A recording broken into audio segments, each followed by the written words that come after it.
Malaysia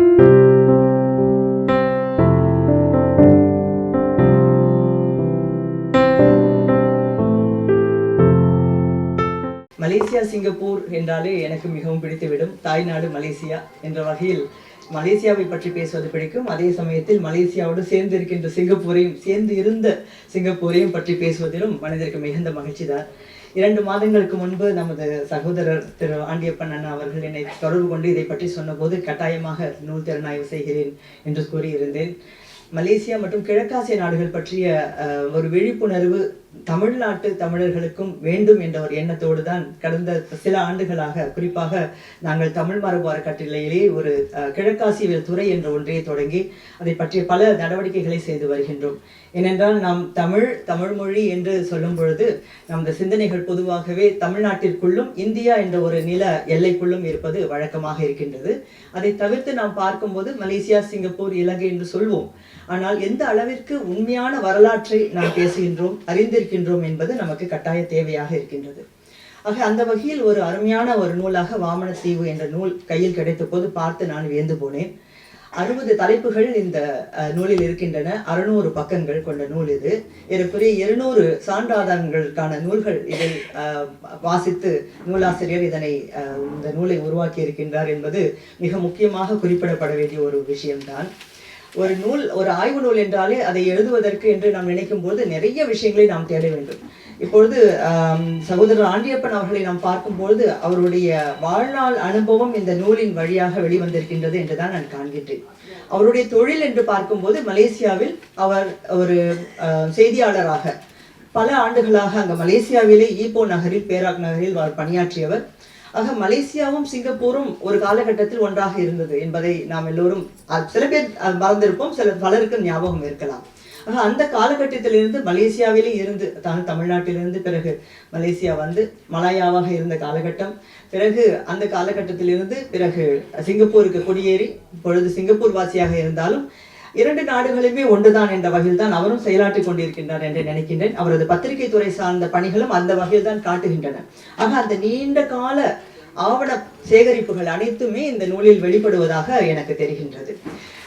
அந்த 60 தலைப்புகளை எடுத்துக்கொண்டால் பல்வேறு விஷயங்களை அவர் சொல்கின்றார். அதாவது முதலில் ஆரம்பிக்கும் போது அந்த நிலப்பகுதிக்கு தொடர்பான வரலாறு, இந்த சிங்கப்பூர் என்று வரும்பொழுது அதன் வரலாறு எப்பொழுதிலிருந்து தொடக்கமானது, அது எந்த காலம் என்று பார்க்கும்பொழுது நமது மன்னர்கள் பற்றிய வரலாறு என்று நாம் தொடங்குவதற்கு முன்பாகவே தாலமி எப்படி இந்த நாட்டை குறிப்பிட்டிருக்கின்றார். இந்த சிறிய தீவு, அந்த மலேசியா என்ற அந்த நிலப்பகுதியின் கீழ்ப்பகுதியில் அமைந்திருக்கின்ற பல தீவுகள்ல இது ஒரு பெரிய தீவு இல்லையா? அந்த தீவை எப்படி தாலமி 2000 ஆண்டுகளுக்கு முன்பே அவர் சபானா தீவு என்ற வகையில் குறிப்பிட்டிருக்கிறார் என்பதை பற்றி சொல்லி அந்த வரலாற்று விஷயங்களிலிருந்து அவர் ஆரம்பிக்கின்றார். அதிலிருந்து பிறகு பல்வேறு சோழர் காலத்தில் சோழ மன்னர்கள் காலத்தில் எப்படி இது வரலாற்று ஆவணங்களில் குறிப்பிடப்படுகின்றது, எவ்வகையான தாக்கங்கள் இருந்தன என்ற வகையில் சில விஷயங்கள் வருகின்றன. அதில் நமக்கு இங்கே நம்ம பார்த்தோம், இந்த பிபிடியில் பார்த்தோம், எப்படி கடாரத்தை கைப்பற்றிய பொழுது ராஜேந்திர சோழன் படைகள் கைப்பற்றிய சமயத்தில் அந்த காலகட்டத்தில் அந்த ஜியோகிராபிக்கல் லேண்ட்ஸ்கேப்னு பார்க்கிறோம் இல்லையா, அதாவது அந்த நிலப்பகுதி அதை பார்க்கும்போது நமக்கு மலேசியாவும் சிங்கியும் மட்டும் நமக்கு தெரியக்கூடாது. அதற்கு மாற நமக்கு இந்தோனேசியான்னு ஒன்று இருந்தது, பெருசா இருக்கு இல்லையா? இந்தோனேசியா இருக்கு, மேல தாய்லாந்து, பர்மா, கம்போடியா, வியட்நாம், இந்த நாடுகள்லாம் இருக்கு. இதை தாண்டி நம்ம போகும்போது தான் கொரியா வருது நமக்கு, அப்புறம் சீனா பெரிய நாடு வருது. இப்போ பார்க்கும் பொழுது இந்தோனேசியாங்கிறது இந்தியாவிற்கும் சீனாவிற்கும் இடையில் இருக்கின்ற ஒரு மிகப்பெரிய நிலப்பகுதி இல்லையா? அப்போ அந்த மொழி என்று பார்த்தோம் என்றால் எந்த மொழி இங்கெல்லாம் பேசப்படுகின்றது என்று பார்த்தால் இந்தோனேசியாவில் பேசப்படுவது ஒரு மலாய் மொழி, அது இந்தோனேசியா மலாய் மொழி என்று சொல்வார்கள். பிறகு சிங்கப்பூரில் மலேசியாவில் பேசப்படுகின்ற மொழி மலாய் மொழி என்று சொல்வார்கள். இப்போ 2க்கும் வித்தியாசம் இருக்கின்றதா என்று சொன்னால் ஓரளவு வித்தியாசம் இருக்கின்றது. ஆனால் இது மலாய் மொழி குடும்பம். அந்த மலாய் மொழி குடும்பத்தில் சில வேறுபாடுகளோடு இந்த மொழி என்பது இருக்கும். ஆகவே இந்தோனேசியாவிற்கு எப்போதுமே மலேசியா, சிங்கப்பூர் எல்லாவற்றையுமே இணைத்து பார்ப்பதற்கு தான் பிடிக்கும். ஏன்னா அது நீண்ட கால பாரம்பரியத்தில் வருவது. ஏனென்றால் ஸ்ரீவிஜய பேரரசு என்பது மிகப்பெரிய ஒரு பேரரசாக கிபி 7 கிபி 12ஆம் நூற்றாண்டு வரை இருந்த ஒரு காலகட்டம் என்பது வரலாற்றில் நாம் மறக்கப்பட முடியாத ஒரு நிகழ்வு. எப்படி இங்கே ராஜராஜ சோழன் ஒரு பெரிய பேரரசை கட்டி அமைத்தாரோ, அங்கே சீனாவில் சாங் டைனஸ்டி எப்படி ஒரு மிகப்பெரிய ஒரு ஒரு பேரரசை கட்டி அமைத்து ஆட்சி செய்து கொண்டிருந்தார்களோ, அதே சமயத்தில் இங்கே இந்தோனேசியா, மலேசியா உட்பட இந்த சிங்கப்பூர் அதில் ஒரு குட்டி தீவு தான் அந்த காலகட்டத்தில், அது ஒரு பெரிய நிலப்பகுதி கூட இல்லை. இந்த பகுதியெல்லாம் ஆட்சி செய்தது நமக்கு இன்றைய சுமத்ரா, ஜாவா என்று சொல்லப்படுகின்ற அந்த பகுதியை உள்ளடக்கிய இந்த ஸ்ரீவிஜயா பேரரசு தான் பார்க்க முடியும். அது மலாய் பேரரசு. அதெல்லாம் ஓரளவுக்கு இந்த நூலில் நம்ம பார்க்கும் போதே நமக்கு அந்த வரலாற்று செய்திகள்லாம் வந்துகிட்டு இருக்க அந்த பயணத்தோடையே தான் நம்ம வரும். அதிலிருந்து நாம் வந்து கொண்டே இருக்கும்போது பிறகு அடுத்த நூற்றாண்டுகள் எப்படி சிங்கப்பூர் வரலாற்றில் அது இடம்பெறுகிறது என்ற வகையில் செய்திகள் வருகின்றன. பிறகு 1800களில் அந்த காலகட்டம் வந்து விடுகிறது. அப்போ சிங்கப்பூர் எப்படி வருகின்றது? ஸ்டாம்ஃபர்ட் ராஃபல்ஸ் வருகின்றார். அவர் இந்தோனேசியாவில் பணியமர்த்தப்படுகின்றார். அவர் வந்த பொழுதுதான் அப்போ நமக்கு இன்றைக்கெல்லாம் சொல்றோமே, உலகின் மிகப்பெரிய புத்தர் ஆலயம் என்று போரோபுதர் கோயில்னு சொல்றோமே, அந்த கோயிலை அகழ்வாய்வு செய்து எடுத்து தூசி தட்டி அதை உலகுக்கு கொண்டு வந்தவர், வெளிக்காட்டியவர் என்றால் அது ஸ்டாம்ஃபர்ட் ராஃபல்ஸ் தான். ஸோ அவர் அங்கே இருந்து ஆளுநராக இருந்த காலகட்டத்தில் பிறகு சிங்கப்பூருக்கு வந்து சிங்கப்பூரை ஒரு புதிய நகராக கட்டமைப்பதை பற்றியெல்லாம் சொல்கின்றார். இப்போ இதெல்லாம் நம்ம ஏன் தெரிஞ்சுக்கணும் அப்படிங்கிற ஒரு கேள்வி வரலாம். ஒரு நாடு அல்லது ஒரு தீவு அல்லது இந்த உலகத்தில் இருக்க ஏதோ எத்தனையோ நாடுகள் இருக்கு, அதை பற்றி நாம் ஏன் தெரிந்து கொள்ளணும் என்றால், தமிழர்கள் வாழ்கின்றார்கள் இல்லையா? இப்ப தமிழர்கள் சென்றிருக்கின்றார்கள், நமது உறவுகள் அங்கே சென்றிருக்கின்றார்கள். ஆக அந்த உறவுகள்லாம் சென்று வாழ்கின்ற அந்த பகுதியை பற்றி அதன் வரலாற்றை நாம் தெரிந்து கொள்ள வேண்டிய அவசியம் இருக்கின்றது. ஆக இந்த மாதிரி ஸ்டாம்ஃபர்ட் ராஃபல்ஸ் வந்த பிறகு 1900களில் என்ன நடக்குதுன்னா, பெரிய எழுச்சி வருகின்றது. நாடுகளுக்கு சுதந்திரம் வேண்டும் அப்படிங்கிற எழுச்சி வருகின்ற காலம். ஏன்னா அந்த பகுதியில் அந்த நேரத்தில் பார்த்தீங்கன்னா, நமக்கு இந்தியாவில் பிரித்தானிய காலனித்துவ ஆட்சி, ஒரு பகுதியில் நமக்கு பிரெஞ்சு காலனித்துவ ஆட்சி நடக்குது. அப்புறம் பிறகு இப்போ மலேசியாவை எடுத்துக்கொண்டால் இப்போ பிரித்தானிய காலனித்துவ ஆட்சி. ஏனென்றால் போர்த்துகீசியர்கள், பிறகு டச்சுக்காரர்கள் அப்படின்னு மாறி பிறகு பிரித்தானியர்கள் கைவசம் மலேசியா வந்து விடுகின்றது, மலாயா அது வந்து விடுகின்றது. அந்த காலகட்டத்தில் இந்தோனேசியா டச்சுக்காரர்கள் வசம் இருக்கின்றது. ஆக இப்படி ஐரோப்பியர்கள் கையில இருக்கின்ற இந்த நிலப்பகுதி எல்லாமே இந்த காலகட்டத்தில் தான் அவர்கள் சுதந்திரத்துக்காக பாடுபடணும்னு நினைக்கிறாங்க. இப்போ 1947ல் இந்தியன் இண்டிபெண்டன்ஸ் வந்த பிறகு என்ன ஆகுது? மிகப்பெரிய எழுச்சி அவங்களுக்கு வருது. அதனால சிங்கப்பூர், மலேசியா எல்லாம் நாமும் சுதந்திரத்தை பெற வேண்டும் என்று பல வகையான கிளர்ச்சிகள் ஏற்படுகின்ற ஒரு காலமாக இருக்கின்றது. அதன் பிறகு மலேசியாவையும் சிங்கப்பூரையும், மலாயாவையும் சிங்கப்பூரையும் ஒன்றாக இணைக்க வேண்டுமா அந்த கேள்வி வரும் இல்லையா? எப்படி தமிழ்நாடும் இலங்கையும் ஒன்றாக இருந்தது, வரலாற்றை எடுத்துக்கொண்டால் 1947-48 வரை இல்லையா? அது இலங்கையும் தமிழ்நாடும் ஒரு பகுதி என்பதுதான் நம்ம வரலாற்று ஆவணங்கள் எல்லாம் பார்க்கும்போது நமக்கு தெரிகின்றது. 1947 இந்தியன் இண்டிபெண்டன்ஸ் வருகிறது. பிறகு 48ல் ஸ்ரீலங்கா தனி நாடாக பிரகடனப்படுத்தப்படுகிறது. அந்த மாதிரி தான் இது பிரிந்தது போலவே மலேசியாவும் சிங்கப்பூரும் இந்தோனேசியாவும் புருனாயும் இதை எல்லா நாடுகளும் தனித்தனியாக பிரிகின்ற காலகட்டமாக இந்த காலகட்டம் என்பது இருக்கின்றது. 1950கள் அந்த காலகட்டம், 50-60. ஆக அந்த காலகட்டத்தில் சில பிரச்சனைகள் எப்படி என்றால், தமிழ்நாட்டை எடுத்துக்கொண்டால் நாம் தமிழர்கள் அதிகமாக வாழ்கின்றோம். ஆனால் மலேசியாவில் எடுத்துக்கொண்டால் மலாய்க்காரர்கள் அதிகம், அதாவது ஏறக்குறைய 55 விழுக்காடு, பிறகு சீனர்கள் 35 விழுக்காடு, இந்தியர்கள் மிச்சம் ஏறக்குறைய 8-10 விழுக்காடு இந்தியர்கள். அந்த இந்தியர்கள் என்று சொல்லிக்கொண்டால் அதில் 8 விழுக்காடு, அதாவது 100% இந்தியர்கள் என்று எடுத்துக்கொண்டால் அதில் ஏறக்குறைய 90 விழுக்காடு தமிழர்கள். அப்படிதான் அந்த சூழல் இருக்கின்றது. ஆனா இந்த சூழல்ல மலேசியா என்ன நினைக்கிறது? நம்மளுடைய அதிகாரப்பூர்வமான மதத்தை இஸ்லாமிய மதமாக பிரகடனப்படுத்த வேண்டும், நமது அதிகாரப்பூர்வமான சமயத்தை இஸ்லாமிய மதமாக செய்வது போல மொழியை, மலாய் மொழியை நாம் பிரகடனப்படுத்த வேண்டும் அப்படின்னு அது நினைக்குது. ஆனா சிங்கப்பூர் என்ன நினைக்கின்றது?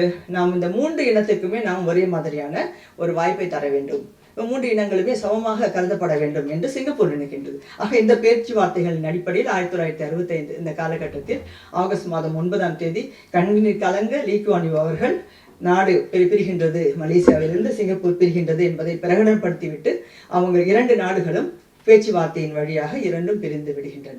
இதுதான் இந்த 2 நாடுகளுக்கும் இடையில் இருக்கின்ற ஒரு நிலைமையாக அமைகின்றது.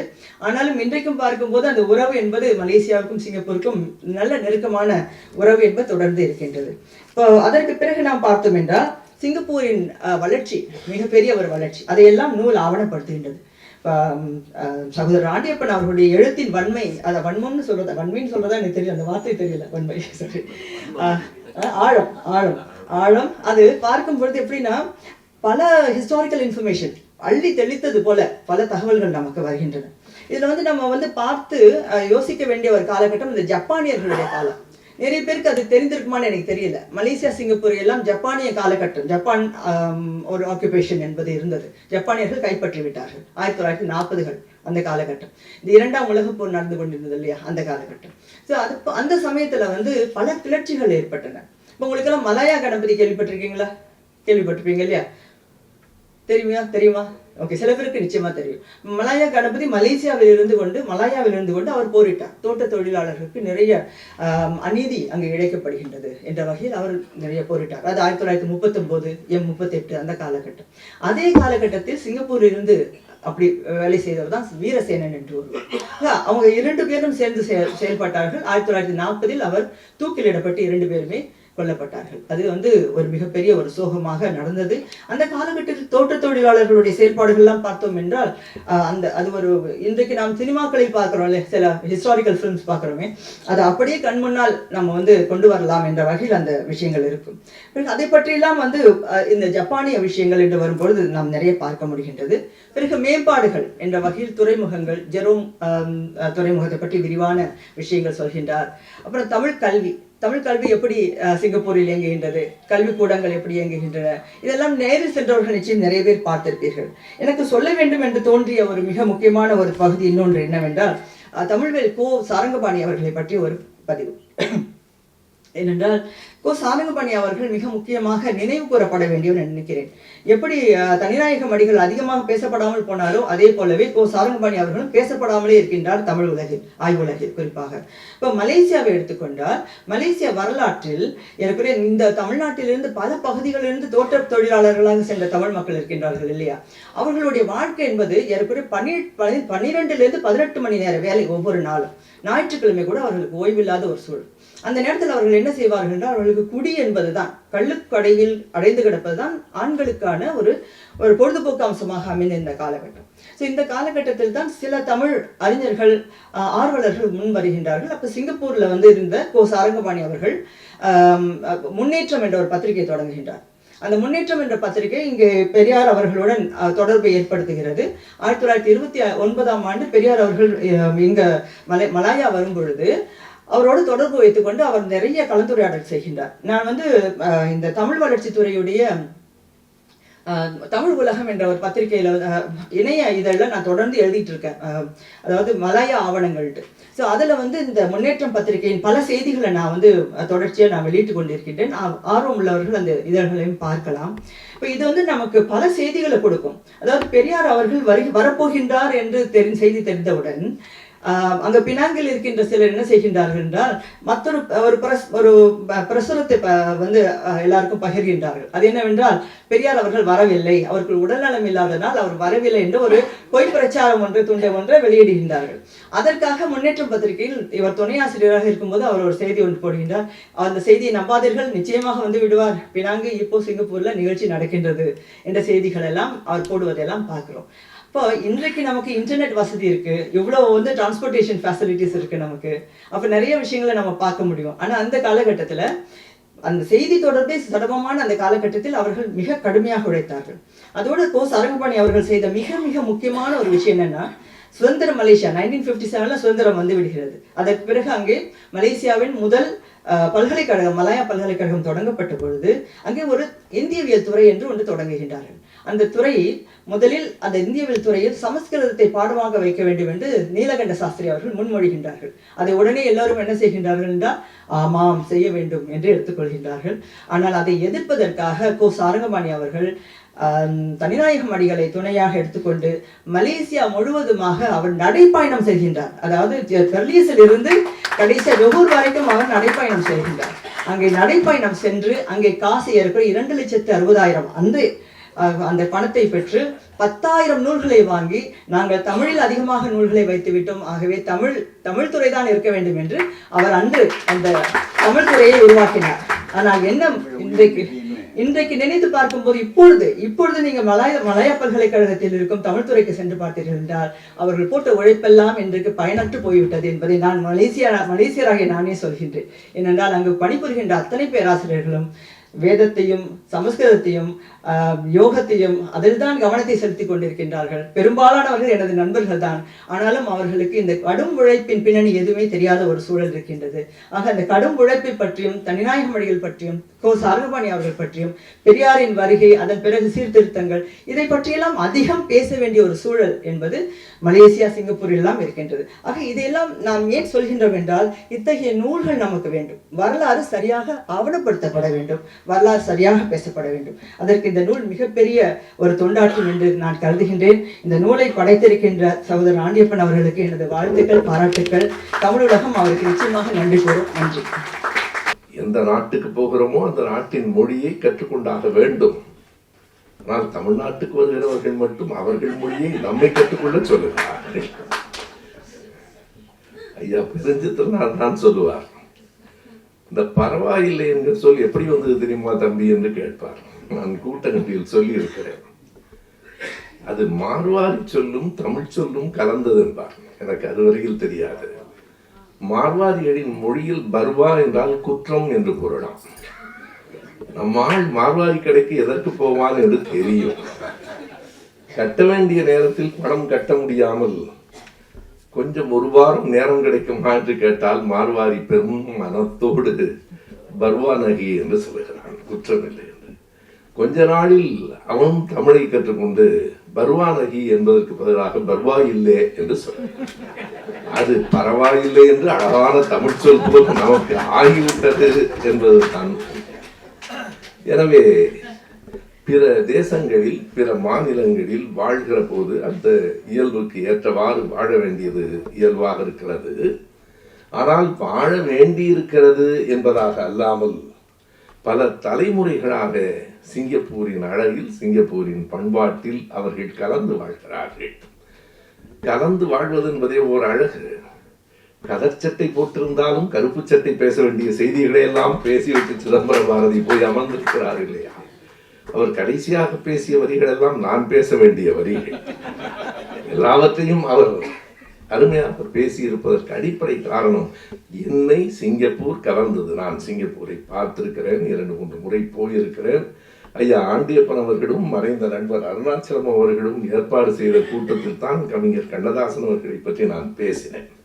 முதலில் எனக்கு ஒரு தயக்கம் இருந்தது.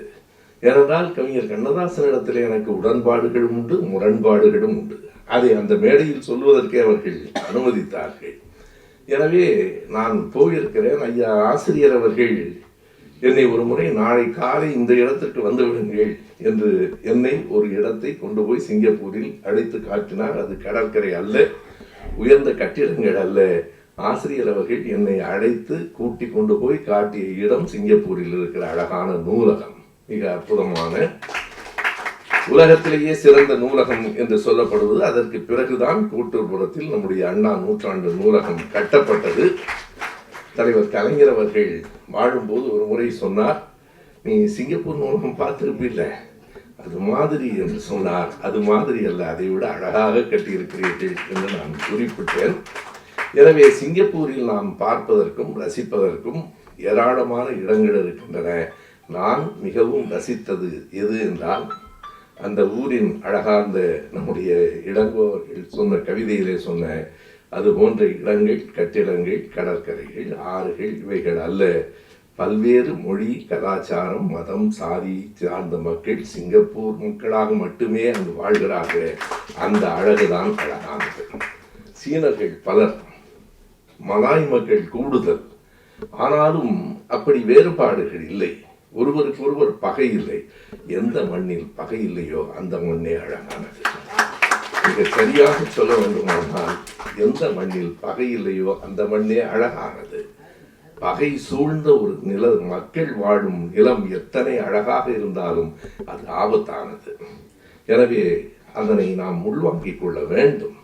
ஆனால் அங்கே ஒரு பெரிய செய்தியை பாருங்கள். இந்த புத்தகத்திலேயே தொடக்கத்தில் ஆண்டியப்பன் அவர்கள் எழுதியிருக்கிறார், சிங்கப்பூர் விடுதலை பெற்ற நாள் என்று எழுதவில்லை, சிங்கப்பூர் வெளியேற்றப்பட்ட நாள் என்றுதான் குறித்திருக்கிறார்.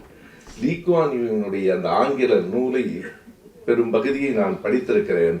அவரும் அதைத்தான் சொல்லுகிறார்.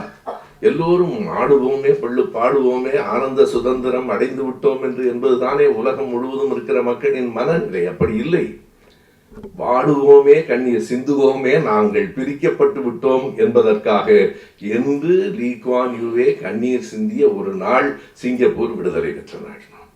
1965 ஆகஸ்ட் 9 திடீரென்று நீங்கள் தனி நாடு என்று அவர்கள் சொன்னால் வேண்டாம் என்று இவர்கள் சொன்னார்கள். இப்படி உலகத்தில் வேறு எங்கும் நடந்ததில்லை. பிரிந்து போங்கள் என்று அவர்கள் பிரித்து தள்ளி இவர்கள் துயரத்தோடு அந்த ஊடகவியலாளர்களை சந்திக்கிற போது கூட ஒரு துயரத்தோடு நாங்கள் தனியாக பிரிக்கப்பட்டு விட்டோம், விடுதலை பெற்று விட்டோம் என்று சொல்லவே இல்லை. இந்த புத்தகத்திலேயும் நான் கவனித்தேன். சிங்கப்பூர் மலேயாவிலிருந்து வெளியேற்றப்பட்ட நாள். மலேசியா என்று நாம் சொல்லுகிறோம், அன்றைக்கெல்லாம் மலேயா என்று குறிப்பிடுவார்கள். எனக்கு சின்ன குழந்தையாக இருந்த காலங்களில் இருந்தே மலேயா பழக்கமான சொல். என்றால் எங்களுடைய தாத்தா பெரியப்பா எல்லோரும் மலேயாவில் இருந்தார்கள். பெரியப்பா மலேயாவுக்கு போயிட்டார்னு சொல்லுவாங்க. என்ன வேடிக்கை என்றால் மலேயாவுக்கு போய் இங்கிருந்து அங்கே போய் சேர்வதற்கு கப்பலில் 7 நாட்கள் ஆகும். அங்கே போய் சேர்ந்து நலமாக வந்து சேர்ந்து விட்டேன் என்று அவர் போடுகிற அஞ்சல் அட்டை வந்து சேர இன்னொரு 7 நாள் ஆகும். ஒரு மனிதன் அங்கே போனது 14 நாட்களுக்கு பிறகுதான் தெரியும்.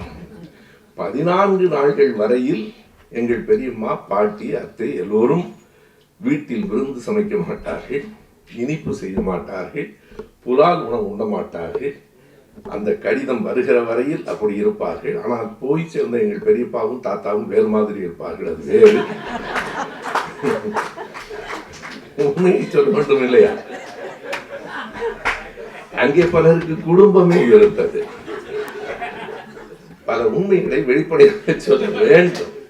இந்த மக்கள், இந்த பெண்கள் அத்தனை அன்போடு காத்திருந்த காட்சிகளை நான் பார்த்திருக்கிறேன். இன்றைக்கு காலை சிற்றுண்டி முடித்துவிட்டு மதிய உணவுக்கு நாம் மலேசியாவுக்கு போய்விட முடியும்.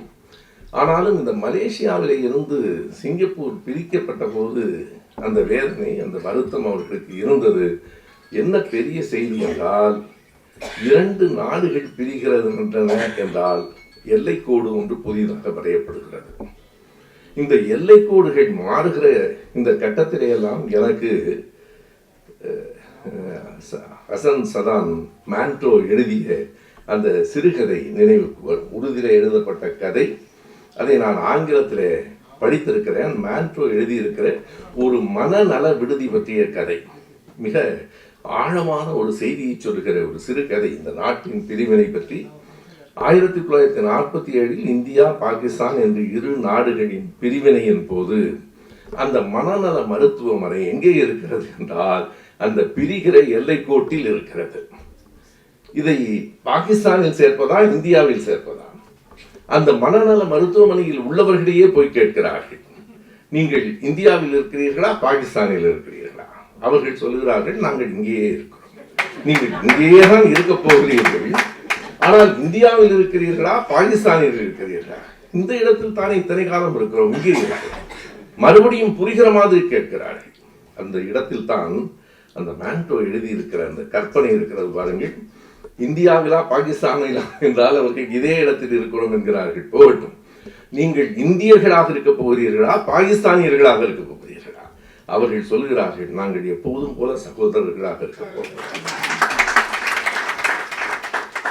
எனக்கு என்ன ஐயம் வந்தது என்றால், யாருக்கு பைத்தியம் என்று, யார் மனநலமற்றவர்கள், அவர்களா நாமா என்கிற அந்த கேள்விதான்.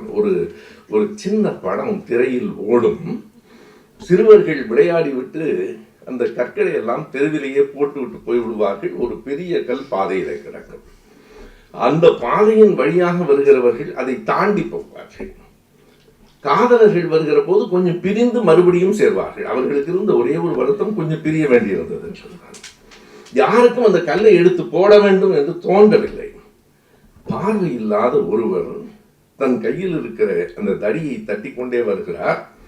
அந்த தடியில் கல் படுகிறது. அவர் அமர்ந்து அந்த கல்லை எடுத்து ஓரமாக போட்டுவிட்டு போகிற போது திரையிலே ஒரு கேள்வி வரும், who is blind என்ற அந்த கேள்வி. யார் பார்வையற்றவன், நாமா அவர்களா? அதை போல இந்த மனநல மருத்துவமனையில் அங்கே மேட்ரோ கேட்பார், யார் மனநலமற்றவர் என்று. உலகம் முழுவதும் இப்படித்தான் எல்லை கோடுகளுக்காக, பல்வேறு சிக்கல்களுக்காக, சாதிக்காக, மதத்துக்காக திரும்ப திரும்ப மனிதர்கள் போராடி கொண்டிருக்கிறார்கள். இந்த புத்தகத்திலேயும் ஒரு செய்தி என்னை வருத்திய செய்தி, அதை மகிழ்விப்பதற்கான செய்திகள் தான் நிறைய இருக்கின்றன.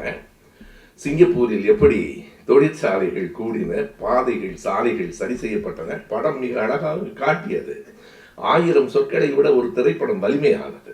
நான் எண்ணி பார்த்த போது, நீங்கள் இப்படி படம் போடுவீர்கள் என்று தெரிந்தால் நான் சிரமப்பட்டு படித்துக் கொண்டிருக்க வேண்டாமோ என்று தோன்றியது. ஏனென்றால் அவர் கொடுத்த புத்தகத்தை சிங்கப்பூர் போயிருந்த போது கொடுத்தார், அதை எங்கோ வைத்து விட்டேன். நேற்றைக்கு முழுவதும் தேடி அவருக்கே தொலைபேசி, புத்தக கண்காட்சியில கிடைக்குமா என்று கேட்டேன், இல்லை என்றார். மீண்டும் தேடிய பிறகு அந்த புத்தகத்தை நேற்று எடுத்து இன்று அதிகாலையில் இருந்து அதை படித்துக் கொண்டிருந்தேன். இங்கே வந்த பிறகு இப்படி ஒரு படத்தை அவர் அனுப்பியிருந்தால் எளிதாக இருக்குமே. அத்தனை வரலாற்று செய்திகளும் இந்த நூலில் இருக்கின்றன. இளங்கோ பாராட்டியது பொய்யில்லை. ஆண்டியப்பன் அவர்களுக்கும் இந்த புத்தகத்தை எழுதியதற்காக அவருக்கு 1000 விருதுகள் கொடுக்கலாம். இத்தனை வரலாற்று செய்திகளை எழுதியிருக்கிறார் என்பதல்ல, எளிமையாக எழுதியிருக்கிறார். படிக்கிற பழக்கம் இல்லாதவர்களுக்கு கூட இந்த புத்தகம் படித்தால் புரியும். எது வருத்தம் தருகிற பகுதியாக இருக்கிறது என்றால் அதுவும் வரலாற்றின் ஒரு பகுதி. ஜப்பானியர்கள் சிங்கப்பூரை, மலேசியாவை கைப்பற்றினார்கள் பாருங்கள். அந்த காலகட்டம் இருக்கிறது 2வது உலகப் போரின் இறுதி பகுதி. 1942 45 வரைக்கும் இந்த கிழக்கு பகுதியிலே இருந்த நாடுகள் பட்ட துயரங்கள், அதனை நான் ஆண்டியப்பன் அவர்கள் புத்தகத்திலே மட்டுமல்ல, மறைந்த பெரியவர் யூனூஸ் எழுதியிருக்கிற என் பர்மிய நாட்குறிப்பு என்னும் ஒரு புத்தகத்தை படித்திருக்கிறேன். அந்த புத்தகத்தை ஹாங்காங்கில் போய் வெளியிட்டு 1 மணி நேரம் பேசுகிற ஒரு வாய்ப்பு எனக்கு கிடைத்தது. அந்த புத்தகம் ஒவ்வொருவரும் நாம் வரலாற்றை, மனித இயல்பை புரிந்து கொள்வதற்கு படிக்க வேண்டிய புத்தகம். அவர் பர்மாவிலே இருந்தார். இந்த புத்தகத்திலேயும் ஒரு செய்தி வருகிறது. இவர்கள் என்ன செய்கிறார்கள், ஜப்பானியர்கள் ஆட்சிக்கு வந்ததற்கு பிறகு இங்கே இருக்கிற மலாய் மக்களை, சீன மக்களை, இந்தியர்களை சயாம் ரயில் பாதை அமைக்கும் திட்டத்துக்கு அனுப்புகிறார்கள். அதில் ஒரு புத்தகமே இருக்கிறது, சயாம் மரண ரயில் பாதை. அது வெறும் ரயில் பாதை அல்ல, சயாம் மரண ரயில் பாதை. சயாம் என்றால் என்ன என்று எனக்கு புரியவில்லை. அது தாய்லாந்தின் பழைய பெயர். சயாமிலே இருந்து மியான்மருக்கு என்றால் மியான்மரும் எனக்கு புரியவில்லை. பர்மா தான் நமக்கு தெரியும். மியான்மர் இன்றைய பெயர். எனவே இன்றைய தாய்லாந்திலிருந்து இன்றைய மியான்மருக்கு, அன்றைய சயாமிலே இருந்து அன்றைய பர்மாவுக்கு வந்த அந்த ரயில் பாதை 415 கிலோமீட்டர் நீளமுடைய அந்த ரயில் பாதையில் எத்தனையோ உயிர்கள் பலியாகின. மிகுந்த கொடுமைகளுக்கு இடையில தான் அந்த பாதை கட்டப்பட்டது. அந்த செய்திகளை எல்லாம் சொல்கிற நேரத்தில் நம்முடைய மறைந்த யூனூஸ் அவர்களும் தன்னுடைய பர்மிய நாட்குறிப்பில் என்ன எழுதுகிறார் என்றால், இந்த பிரிட்டிஷ் ஒழிந்தது என்று நாங்கள் கொண்டாடினோம். சிங்கப்பூர்ல கூட அந்த குறிப்பு எனக்கு இல்லை. அவர் எழுதுகிறார், நாங்கள் காத்திருந்தோம் இந்த பிரிட்டிஷார் ஒழியட்டும். எனவே பிரிட்டிஷார் ஒழிந்து ஜப்பானியர்கள் வந்த பிறகுதான் தெரிந்தது பிரிட்டிஷாரே நல்லவர்கள். ஜப்பானியர்கள் எவ்வளவு கொடுமைப்படுத்தினார்கள் என்று அந்த புத்தகத்திலும் இருக்கிறது, இந்த புத்தகத்திலும் இருக்கிறது. இந்த புத்தகத்தில் சில சித்திரவதைகள் சொல்லப்பட்டிருக்கின்றன. நான் இந்த அரங்கில் சொல்லுவதற்கு கூட எனக்கு தயக்கமாக இருக்கிறது. இப்படிப்பட்ட கொடூரங்கள் இந்த உலகத்திலேயே இருக்கக்கூடாது என்பதுதான். ஜப்பானியர்கள் நல்லவர்களா? நல்லவர்கள். சீனர்கள் நல்லவர்களா? நல்லவர்கள். இந்தியர்கள் நல்லவர்கள். ஆனால் எந்த நாட்டின் இராணுவமும் நல்ல இராணுவம் இல்லை. எந்த நாட்டின் இராணுவமும் நல்ல இராணுவம் இல்லை. நான் கூட ஒரு கட்டத்திலே கங்கை கொண்டான், கடாரம் கொண்டான் பெருமையாக பேசி மகிழ்ந்திருக்கிறேன். மலேசியா போன போதுதான் அது கடார் என்கிற பகுதியை தான் நாம் கடாரம் என்று சொல்லிக் கொண்டிருக்கிறோம் என்று புரிந்தது. எனக்கு கடாரம் என்பது எங்கே இருக்கிறது என்று தெரியாமலேயே கங்கை கொண்டான் தமிழன், கடாரம் இப்படி எல்லாம் பேசியிருக்கிறோம். ஆனால் இப்போது என்ன தோன்றுகிறது என்றால், ஒன்றையும் கொள்ள வேண்டாம், எந்த நாடும் வல்லரசாக வேண்டாம், எல்லா நாடுகளும் நல்லரசாக இருந்தால் போதும் என்பது. நான் அப்துல் கலாம் அவரிடத்திலே மிகுந்த அன்புடையவன் தான். ஆனாலும் அவருடைய வல்லரசு கனவில் எனக்கு உடன்பாடு இல்லை. இந்தியா மட்டுமல்ல, எந்த நாடும் வல்லரசாக வேண்டியதில்லை. வல்லரசு என்றால் அடுத்த நாட்டை பிடிப்பது, அடுத்த நாட்டை அழிப்பது, அவரவர் நாட்டில் அவரவர் வாழ்க என்பதுதான் சரி. மற்ற நாட்டு மக்களோடும் அன்போடு வாழ்க என்று சொல்லிக் கொடுத்தாக வேண்டும். இனி நாம் என்ன சொல்லிக் கொடுக்க வேண்டும் என்றால், உலகத்தை எல்லாம் பிடிக்க வேண்டும் என்று அல்ல, போரற்ற உலகத்தை ஆக்க வேண்டும் என்பதுதான். போரற்ற உலகம். அந்த போரில் ஏற்பட்ட அந்த காயங்கள் எத்தனை கொடுமையானவை என்பதை அவர் சொல்லியிருக்கிறார். பல்வேறு விதமான சித்திரவதைகள். நேற்றைக்கு கூட ஒரு திரைப்படத்திலே நான் பார்த்தேன், கை விரலில் இருக்கிற நகத்தை துடித்து உருவி எடுப்பது. நேற்றைக்கு பராசக்தியில அந்த காட்சியை நான் பார்த்தேன். அது அப்படியே அங்கே நடந்திருக்கிறது. அது மட்டுமல்ல, இதுவரை நான் கேள்விப்படாத இன்னொரு சித்திரவதை அந்த புத்தகத்திலே சொல்லப்பட்டிருக்கிறது. ஒருவனை கைகளை எல்லாம் கட்டிவிட்டு கால்களையும் கட்டிவிட்டு அவனுக்கு தேவைக்கு மேலே தண்ணீரை கொடுத்து கொண்டே இருப்பது. நீங்கள் பாருங்கள், சித்திரவதை என்பது எப்படி வேண்டுமானாலும் வரலாம், அடித்துத்தான் என்பது அல்ல.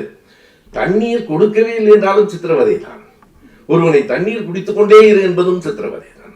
என்றைக்கும் இந்த வாழ்க்கை என்பதை அளவு சார்ந்தது. படிப்பது நல்லதா? நல்லது. படித்துக் கொண்டே இருப்பது நல்லதா? நல்லதில்லை. உண்பது, உறங்குவது, விளையாடுவது எல்லாம் நல்லது. உண்டு கொண்டே இருப்பதும் உறங்கிக் கொண்டே இருப்பதும் நல்லதில்லை. வாழ்க்கை என்பது அளவு சார்ந்தது. வாழ்க்கை என்பது அளவு சார்ந்தது. உப்பு அமைந்தற்றால் புலவி என்று வள்ளுவன் தெரியாமலா சொன்னான்? உப்பு இல்லாமல் உண்ண முடியாது, உப்பை கொட்டியும் உண்ண முடியாது. நான் பல நேரங்களில் சொல்லி இருக்கிறேன். நாங்கள் சிறையில் இருக்கிற போது ஒரு நாள் அவர்கள் உப்பு மிக குறைவாக போட்டு விட்டார்கள், அல்லது உப்பே இல்லை. நான் முகம் சுழிக்காமல் அதை சாப்பிட்டு கொண்டிருந்த காட்சியை பார்த்து என் கூட இருந்த கைதியாக அப்போது என்னோடு இருந்த மருத்துவர் தாயப்பர், அவர் உணவு உண்ண உட்கார்ந்த பிறகு, அண்ணா இதுதான் நீங்க இப்ப சாப்பிட்டீங்களே? ஆமான்னு. உங்க கை ரெண்டையும் கொடுங்க, கொஞ்சம் கண்ணுல ஒத்திக்கிறேன். ஏன்னு கேட்டேன். முகமே சுழிக்காம இது எப்படியா சாப்பிட்டீங்கன்னு கேட்டேன். உடனே பக்கத்துல இருந்து சொன்னார், இப்பவே கூப்பிட்டு ஜெயிலரை கூப்பிட்டு அவன் உப்பை போடலன்னு சொல்லுங்க. சுமார் அது என்ன பண்ணணும்னு எனக்கு தெரியும். நீங்க அவன் அது எப்படி சரி பண்ணணும்னு நம்ம யோசிக்கிறோம். இப்ப கூப்பிட்டு சிறை அதிகாரியை கூப்பிட்டு அவன் உப்பே போடலன்னு சொன்னா அவர் கூப்பிட்டு 2 அடி அடிப்பார். அடுத்த நாள் மொத்த உப்பையும் கொண்டாந்து போட்டுட்டு, ஏன்னா அவனும் கைதி தான், அவனும் சிறையில் இருக்கிறான், அவன் கைதி. அடுத்த நாள் உப்பு சரியா இருக்கான்னு கேட்பான். வேண்டாம். அன்று மாலை அந்த தம்பி வருகிற போது சொன்ன, ராஜா இன்னைக்கு உப்பு போட மறந்துட்ட கண்ணு. ஐயோ அப்படியாங்கய்யா, நான் பாத்துக்கிறேன்னா. அன்றிலிருந்து கடைசி வரைக்கும் ஒரு நாளும் உப்பு கூடியதும் இல்லை, குறைந்ததும் இல்லை. காரணம் அவன் மீது நான் கொண்ட, என் மீது அவன் கொண்ட அன்பு கூடவும் இல்லை, குறையவும் இல்லை. அன்புதான், உப்பு அல்ல. அன்புதான் உலகத்தில் பெரியது. அன்புதான் உலகை ஆளும். எனவே அந்த ஜப்பானியர்கள் நல்லவர்கள் என்று கருதி, ஜப்பானியர்கள் வந்து விட்டார்கள், பிரிட்டிஷார் ஒழிந்து விட்டார்கள் என்று அந்த பர்மாவிலே கொண்டாடினார்கள். சிங்கப்பூரிலும் அந்த மாற்றம் நிகழ்ந்திருக்கிறது. ஆனால் அதற்கு பிறகு பிரிட்டிஷாரை விட ஜப்பானியர்கள் கொடுமையாக இருந்திருக்கிறார்கள். பின்னால் 1942 45 வரையில் 3 ஆண்டுகள், 41 டிசம்பர் 8ஆம் தேதி தொடங்குகிற அந்த தாக்குதல் தொடர்ந்து வெற்றி பெற்று 30 நாட்களுக்குள் பல இடங்களை ஜப்பானியர்கள் பிரிட்டிஷாரிடமிருந்து கைப்பற்றி விடுகிறார்கள். 3 ஆண்டுகள் அவர்களின் ஆட்சி. அதற்கு பிறகு மறுபடியும் பிரிட்டிஷாரினுடைய ஆட்சி. அதற்கு பின்னால் 57 விடுதலை, 65 சிங்கப்பூர் வெளியேற்றப்படுகிறது. விடுதலை பெறவில்லை. இன்று வரை அங்கே வாழ்கிற மக்கள், நான் நேரில் பார்த்திருக்கிறேன், உங்களில் பலர் கண்டிப்பாக சென்றிருப்பீர்கள். அங்கே வாழ்கிற மக்கள் காட்டுகிற அன்பு இன்றைக்கும் இந்தியர்களில், சுபாஷினி அவர்கள் சொன்னது போல 80 விழுக்காடு தமிழர்களாக இருந்தாலும் ஒரு குறை உண்டு. ஆண்டியப்பன் போன்றவர்களுக்கு அங்கே இருக்கிற அமைச்சர்களோடு நேரடியாக தொடர்பு உண்டு. தீபாவளி தான் தமிழர் விழா என்று அவர்கள் நினைத்து கொண்டிருக்கிறார்கள். தீபாவளிக்குத்தான் விடுமுறை விடுகிறார்கள். பொங்கல் தான் நம் விழா என்று கொஞ்சம் உரத்து சொல்லுங்கள், தமிழர்கள் சொல்லுங்கள். சிதம்பர பாரதி சரியாக சொன்னார். எனக்கு இந்த புத்தகத்தை நான் சிங்கப்பூர் போயிருக்கிற போது என் அண்ணன் மகன் வள்ளியப்பன் வீட்டிலே பார்த்தேன். ஏன் ஆண்டியப்பன் ஐயா வாமனத்தில் வைத்திருக்கிறார் என்று எனக்கு தோன்றிற்று. ஏனென்றால் பாருங்கள், நாம் தீபாவளி கொண்டாடுவதற்கும் நம் கேரள நண்பர்கள் ஓணம் கொண்டாடுவதற்கும் பெரிய வேறுபாடு.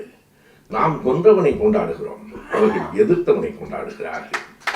அவர்கள் மாவலி, அவர்கள் யாரை கொண்டாடுகிறார்கள் என்றால் வாமனனை கொண்டாடவில்லை, மாவலியை எதிர்த்து நின்ற, மறுபடியும் மாவலி வருவான் என்ற அந்த மக்கள் காத்திருக்கிறார்கள். கொல்லப்பட்டவனுக்காக அந்த மக்கள் நிற்கிறார்கள். அந்த தீவு சின்ன தீவு என்பதற்காக வாமன தீவு என்று ஐயா பெயர் வைத்திருக்கலாம். அந்த பெயர் மட்டும் பொருத்தமில்லை. என்ன காரணம் என்றால், சிங்கப்பூர் யார் தலையிலையும் காலை வைத்து அழுத்தவில்லை, மற்றவர்களுக்கு தோள் கொடுத்து உயர்த்துகிறது. வாமனன் செய்த செயலை சிங்கப்பூர் செய்யவே இல்லை. எனவே அது வாமன தீவு அல்ல, மாவலி தீவு என்று வேண்டுமானாலும் சொல்லுங்கள், எனக்கு சிக்கல் இல்லை. அது வாமன தீவு அல்ல, அது ஒன்றுபட்டு மக்கள் வாழ்கிற தீவு. அந்த தீவின் வரலாற்றை உழைப்பால் யாரும் முன்னேற முடியும், ஒற்றுமையால் முன்னேற முடியும், அன்பினால் முன்னேற முடியும் என்பதை சிங்கப்பூர் காட்டுகிறது. கற்றுக்கொள்வோம். நன்றி.